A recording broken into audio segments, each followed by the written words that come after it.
Salam cinta dan damai dari timur untuk Indonesia. Sobat, kali ini Tong akan bahas tentang sifat-sifat eksponensial dan logaritma. Nah, di bagian pertama ini kita akan lebih fokus kepada sifat-sifat eksponensial. Sebelum Tong masuk ke pembahasan itu, sebagai pengantar saya ada cerita nih. Hari ini Tong kan lagi menghadapi pandemi akibat menyebarnya virus COVID-19 yang Tong tahu. Nah, sekarang seandainya ada virus yang lebih ganas daripada COVID-19 ini. Nah, virus yang ganas ini dia mampu menyebar lebih ganas daripada COVID-19 ini. Biar kau mau pakai masker kah, biar kau mau jaga jarak kah, jauhi kerumunan kah, biar kau mau pakai vaksin kah, dia tetap tembus. Ini cuma andai-andai saja. Semoga tidak ada dan tidak akan pernah ada. Nah, terus virus ini dia mampu menyebar juga sama kayak COVID-19 ini dari manusia ke manusia. Nah, misalkan pada sebuah wilayah ini virus ini dia masuk lewat manusia yang terinfeksi masuk ke wilayah tersebut. Kita tidak tahu berapa banyak manusia yang terinfeksi itu masuk ke situ, terus menyebarkan virus ini ke dalam wilayah tersebut. Nah, misalkan lagi Tong punya alat deteksi canggih yang seperti swab ini untuk deteksi COVID ini, tapi lebih canggih lagi, misalkan bisa tahu manusia yang terinfeksi itu dalam waktu sesegera mungkin. Kemudian pada minggu ke-3 Tong dapatkan data bahwa manusia yang terinfeksi dari virus ini sudah mencapai 10.000 orang. 3 minggu kemudian lagi, setelah dicek ternyata jumlah totalnya sudah mencapai 27.000 orang. Nah, sekarang misalkan ada sebuah pertanyaan ini, berapa jumlah manusia yang terinfeksi virus ini setelah 1 tahun atau 12 bulan? Kemudian pertanyaan berikut lagi muncul, berapa sih kemampuan manusia yang terinfeksi virus ini bisa menyebarkan ke manusia yang lain dalam waktu 1 minggu? Dan tentu muncul juga pertanyaan, berapa sih jumlah manusia yang terinfeksi virus ini di awal yang telah menyebarkan virus ini ke wilayah tersebut? Nah, sobat, pertanyaan-pertanyaan ini Tong bisa jawab setelah memahami dan mengetahui tentang sifat-sifat dari eksponensial pada bagian pertama ini. Oke sobat, langsung saja kita masuk ke pembahasan kita tentang sifat-sifat eksponensial dan logaritma. Dan lebih khusus kepada kamu orang yang kelas 10 atau kelas 1 SMA, ini adalah salah satu submateri yang ada pada pelajaran matematika untuk kalian. Oleh karena itu, silakan disimak. Baik sobat, kita langsung saja ke sifat yang pertama. Jika A bilangan real, M dan N itu bilangan bulat positif, maka A pangkat M kali A pangkat N itu sama dengan A pangkat M tambah N. Nah, sobat, kalian bisa perhatikan di sini ada bilangan real dan ada bilangan bulat positif. Nah, ini kira-kira kamu sudah paham toh? Jadi saya ulang saja, kalau bilangan real itu maksudnya bilangan nyata. Contoh 0, 1, 2, 3 dan seterusnya. Nah, itu bilangan real, itu maksudnya A yang di sini itu bilangan real. A di sini bilangan real, semua bilangan real. Sedangkan M dan N itu yang ada di sini nih, M dan N itu bilangan bulat positif. Maksud bilangan bulat positif itu maksudnya angka 1, 2, 3 dan seterusnya. Positif, bukan negatif ya. Jadi di sini non negatif dan non angka 0. Kita mau ada pembukti dari sifat yang pertama ini. Misalkan A, contoh di sini A pangkat M kali A pangkat N itu sama saja dengan kita bisa tulis A kali A kali A kali titik-titik sebanyak M kali, itu kalau Tong kali dengan A kali A kali A itu sebanyak N kali. Nah, ini sama saja dengan A kali A ini sebanyak M tambah N. Nah, jadi terbukti kan A pangkat M kali A pangkat N itu sama saja dengan A pangkat M tambah N. Oke, paham ya sobat? Kita lanjut ke sifat yang kedua sobat. Jika A bilangan real dan A tidak sama dengan 0, M dan N bilangan bulat positif, maka ini sobat, A pangkat M bagi A pangkat N itu sama dengan A pangkat M minus atau M kurang N. Di sini perhatikan sobat, ini persis keterangan di atas. A itu bilangan real, oke? Terus A itu tidak sama dengan 0, kemudian M dan N itu bilangan bulat positif. Maka nanti seperti ini sobat, mirip dengan yang sifat pertama. Jadi kalau A pangkat M bagi A pangkat N itu berarti sama dengan ini A kali A kali A sebanyak berapa sobat? M kali, begitu juga yang di bawah sini sobat, A kali A sebanyak M kali sobat. Ini sama saja A kali A itu A nya sebanyak M kurang N. Ini terbukti kan sobat? Atau sama dengan A pangkat M kurang N. Oke sobat, ini kamu jangan bingung ya. Ini tuh sama saja kalau tong misalkan ada punya M sama dengan 10, terus N sama dengan 5. Misalkan ini kelereng ini. Berarti kalau ada A pangkat M dan A pangkat N, tong bisa tulis berarti ada 10 kelereng di sini. 1, 2, 3, 4, 5, 6, 7, 8, 9, 10. Ya toh? Dibagi dengan ada 5 kelereng. Iya toh? Berarti tong tinggal coret yang ini tuh sobat, kalau pembagian biasa. Tong tinggal coret yang ini ada 5 kelereng dihilangkan sama dengan ada penyebut di bawah. Berarti sisa ini tuh sobat ada 5. Oke. Jadi ini sama artinya A pangkat 10 kurang 5 sama dengan A pangkat 5. Oke, paham ya? Oke, sobat bisa perhatikan kembali ke sini. Di sifat kedua itu ada beda dengan sifat pertama pada variabel A-nya. Kalau yang sifat pertama A hanya bilangan real, sedangkan pada sifat kedua A itu bilangan real dan A tidak sama dengan 0. Jadi beda sobat. Kalau A 0 itu berarti telah sesuai dengan sifat yang kedua, nanti akan berbeda hasilnya. Lanjut ke sifat yang berikutnya, yaitu sifat yang ketiga. Jika A bilangan real dan A tidak sama dengan 0, M dan N bilangan bulat positif, maka A pangkat M dipangkat lagi dengan N itu sama dengan A pangkat M kali N. Jadi setiap variabel di sini masih sama sobat, dengan syarat-syarat itu. Jika ada model perpangkatan seperti ini, maka hasilnya bisa dipersingkat atau bisa diperoleh dengan cara seperti ini sobat. Kalau tong mau tulis dia bukti, oke, jika ada model seperti ini, A pangkat M, ini tong pangkat dia lagi jadi pangkat N, itu berarti sama saja dengan A pangkat M tong kali dengan A pangkat M ini sampai sekian kali N.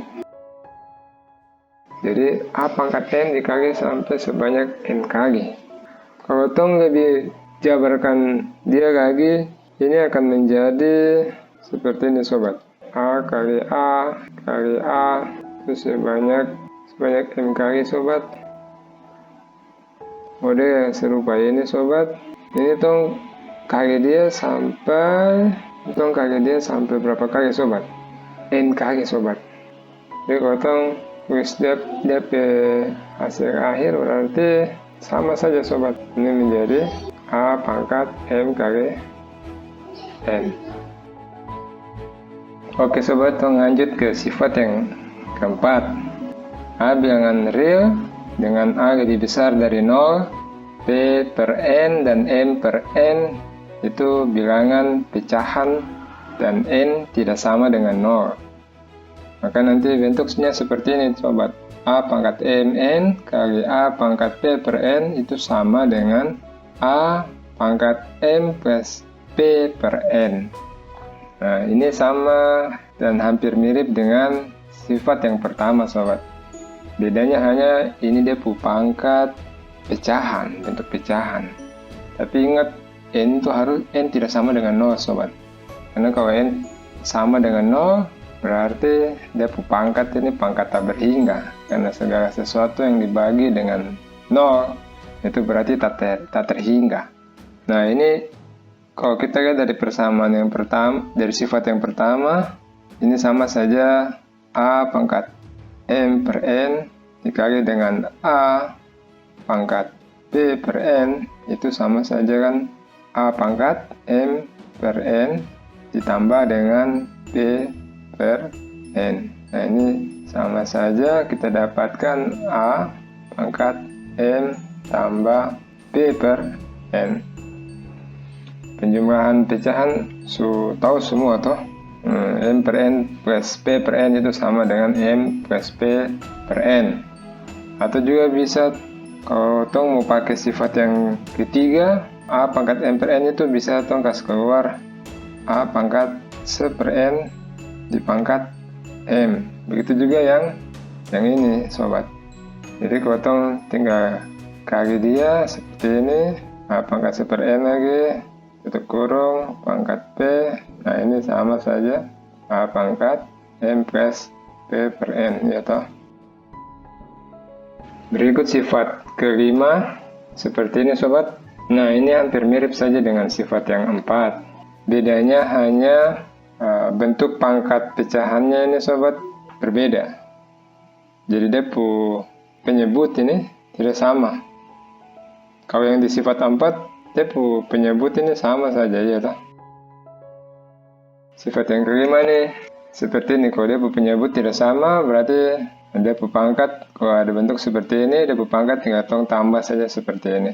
A pangkat M per N kali A pangkat P per Q itu sama dengan A pangkat ini M per N plus P per Q. Sobat, kita lanjut. Jadi pangkat dari bentuk pecahan yang kita lihat misalnya dalam sifat yang kelima ini sobat, atau pada sifat yang keempat ya. Jadi bentuk pangkat pecahan seperti itu tong bisa tulis dia dalam bentuk akar seperti ini sobat. Nah, ini definisi tentang bentuk akar dari pangkat pecahan. Nah, misalkan A bilangan real dengan A lebih besar dari 0, P per Q adalah bilangan pecahan dengan Q tidak sama dengan 0, Q lebih besar atau sama dengan 2, A pangkat P per Q itu sama dengan C, sehingga C bisa ditulis A pangkat P akar pangkat Q, atau A pangkat P per Q sama dengan A pangkat P akar pangkat Q. Jadi kalau macam kita langsung kasih contoh saja, misalkan A pangkat setengah, ini pecahannya dah. Nah, dalam akar kita bisa tulis dalam bentuk seperti ini. Jadi di sini sebenarnya ada pangkat 1, nah, di sini akar pangkat 2. Cuman tong biasa tidak tulis toh. Bisa langsung saja akar A. Nah, itu sama dengan A pangkat setengah ini. Itu juga kalau misal ada A pangkat misalnya 3/5. Ini tong bisa tulis berarti sama dengan A pangkat 3 akar pangkat 5. Baik sobat, tong sudah pelajari tentang sifat-sifat eksponensial. Sekarang tong coba jawab 3 pertanyaan dari cerita ilustrasi di awal tadi. Nah, saya mau awali dengan ilustrasi lagi biar tong mudah pahami. Misalkan ini ada 3 orang yang terinfeksi virus ganas itu. Terus setiap orang nih, dia mampu menyebarkan ke 2 orang lagi dari 1 orang nih. Dari setiap orang dia bisa menyebarkan ke 2 orang lagi. Terus yang diinfeksi nih, dong bisa juga lagi tularkan ke 2 orang dari masing-masing ini, yang orang terinfeksi ini. Nah, ini anggap saja misalkan setiap minggu penyebaran yang terdeteksi terjadi ya, yang dari berdasarkan ilustrasi yang di awal tadi. Nah, jadi kita bisa tuliskan di sini, misalkan ini adalah minggu pertama. Terus yang di bawah ini adalah jumlah dari orang yang terinfeksi setelah minggu kedua. Biar mudah dilihat seperti ini, sobat. Nah, ini adalah ilustrasi, contoh ilustrasi dari penyebaran virus yang terjadi pada sebuah wilayah ini ceritanya. Nah, dari sini sekarang tuh bisa gambar depo tabel. Tabel saya bikin dulu seperti ini. Nah, di sini adalah pada baris pertama dari tabel ini tolong taruh pada akhir pekan atau minggu ke T. Jadi T ini mewakili pekan atau minggu. Minggu akhir pekan atau minggu pertama, kedua, ketiga, dan seterusnya. Pada baris kedua ini tolong taruh jumlah dari orang yang terinfeksi dengan notasi XT.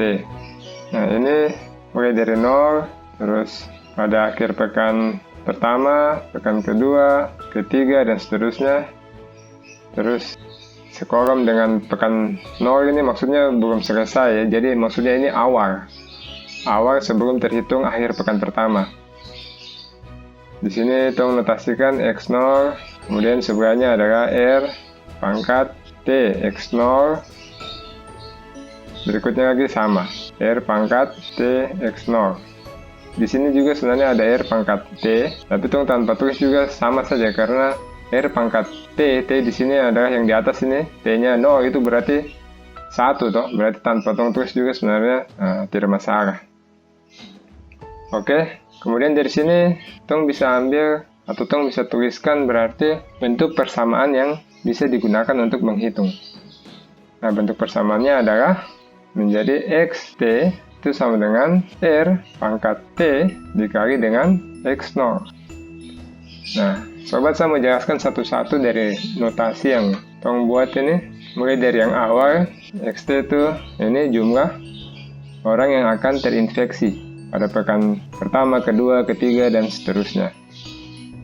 Terus T itu yang ini, itu adalah pekan ya, atau minggu dari ini, 1, 2, 3, dan seterusnya. Terus R ini apa, sobat?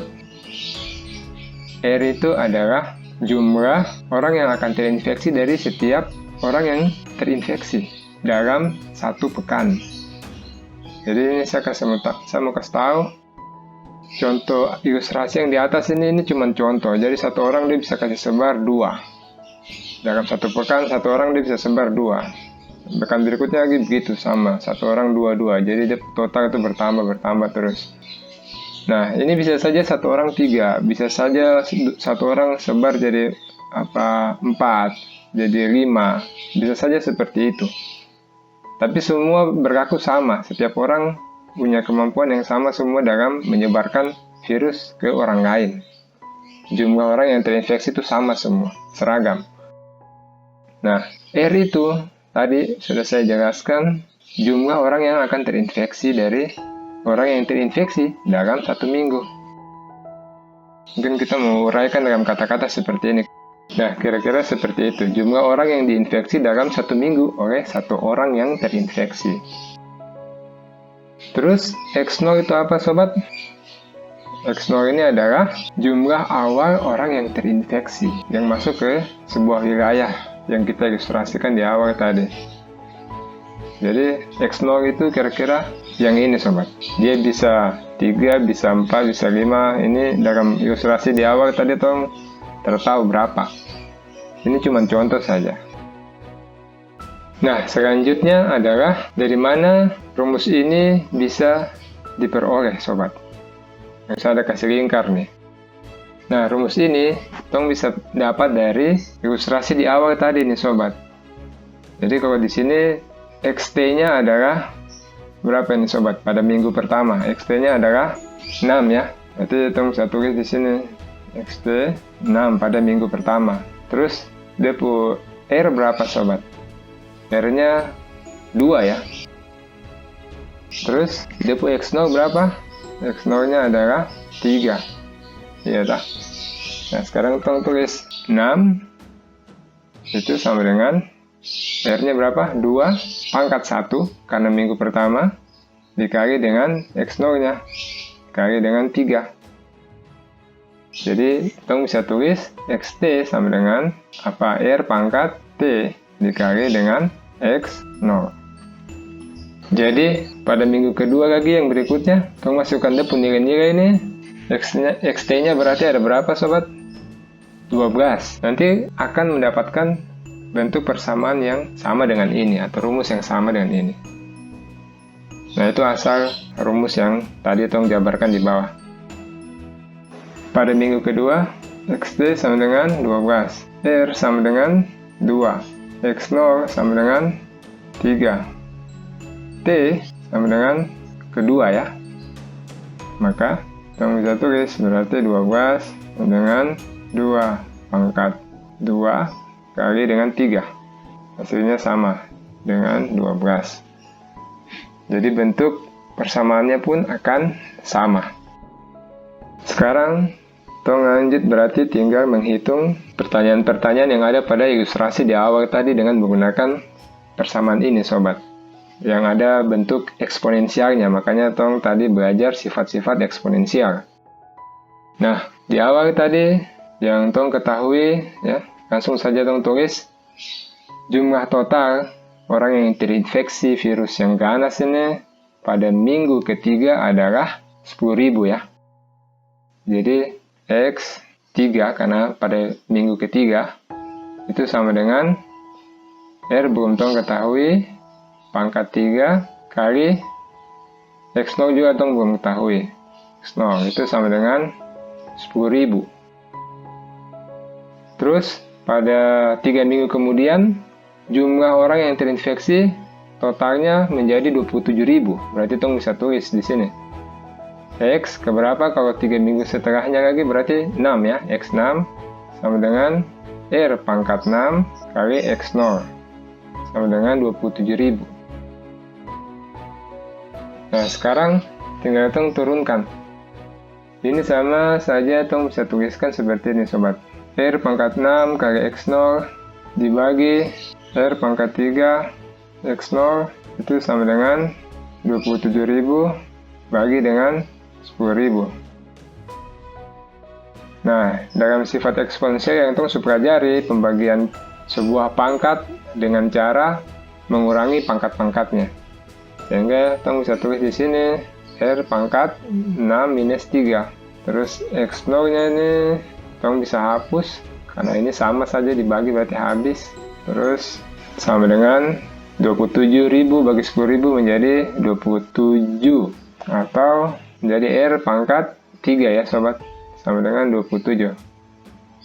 Nah, ini berarti R-nya tong bisa dapat kebalikan dari eksponensial berarti akar pangkat 3 dari 27 terus sama dengan 3. Nah, tong sudah dapat jumlah orang yang akan terinfeksi dari setiap satu orang pada setiap pekannya, pada setiap minggunya itu adalah 3.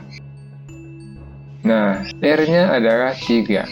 Sekarang berarti tong bisa hitung berapa sih jumlah awal orang yang sudah terinfeksi itu masuk ke wilayah tersebut atau X0-nya. Maka dari bentuk persamaan yang ini sobat, tong bisa tulis R-nya 3 pada pekan ketiga, berarti 3 pangkat 3 kali X0 yang mau kita cari sama dengan 10.000. Maka menjadi 27 X0 10.000. X0-nya bisa tong dapat ini di 27 kasih ke sebelah menjadi dibagi 10.000 ya. Bagi 27. Ini adalah hasilnya kurang lebih 370, sekian ya. Ini ada dia punya koma 3 sekian gitu. Tapi dalam hal ini tong bisa bulatkan saja, karena ini manusia, tidak ada mungkin manusia koma ya. Tong bisa bulatkan saja menjadi 370. Sekarang tong sudah dapat depo nilai X0 ini. Selanjutnya berarti tong sudah bisa cari jumlah orang yang terinfeksi setelah 1 tahun. Nah, 1 bulan itu ada 4 minggu sobat. 1 tahun ada 12 bulan. Berarti 48 minggu. Sehingga bentuk persamaannya tong bisa tuliskan R-nya 3, pangkatnya 48, dikali dengan X0-nya adalah 370, itu sama dengan, nah, kamu bisa hitung sendiri sudah. Demikian sahabat, video tentang sifat-sifat eksponensial dan logaritma di bagian pertama ini. Jika video ini dianggap bermanfaat, silakan sobat subscribe agar bisa memperoleh video-video berikutnya. Dan juga jika dianggap ini bermanfaat buat sahabat-sahabat sobat, silakan di like dan share seluas-luasnya kepada sahabat-sahabat sobat yang barangkali membutuhkan dan bisa bermanfaat buat mereka. Sekian, salam cinta dan damai dari Timur untuk Indonesia.